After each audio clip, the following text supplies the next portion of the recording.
ఆధునిక ప్రపంచంలో కుటుంబంలో భార్యాభర్తల మధ్యలో చాలా చోట్ల నేను గొప్ప అంటే నేను గొప్ప అనేటువంటి స్థితికి చేరుకుంటున్నాం.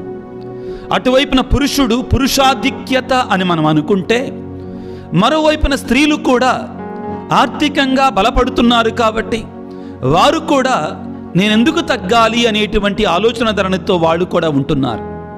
నేను ఇక్కడ పిల్లలు ఎట్టి పరిస్థితుల్లో కూడా తప్పులు ఒప్పులు ఎంచటానికి లేనండి.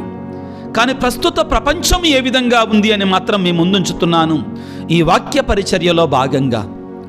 మరి ఏమిటి దీనికి ఒక సమాధానం ఏంటి, పరిష్కారం ఏంటి, సొల్యూషన్ ఏంటి అంటే ప్రిలారా, ఈనాటి పండగే ప్రిలారా మన కుటుంబాలకి ఒక గొప్ప పరిష్కారంగా నాకు కనబడుతుంది.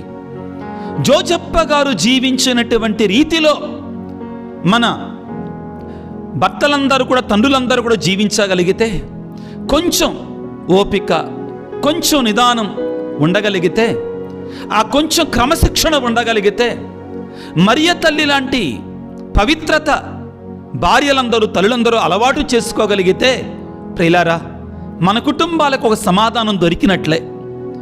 మన సమస్యల వలవలను కొట్టుమిట్టాడుతున్నటువంటి మన కుటుంబ వ్యవస్థకి దేవుడు వారిని అందుకేనేమో ఒక గొప్ప సుమాతృకగా, ఒక గొప్ప ఆదర్శంగా మనకిచ్చాడు.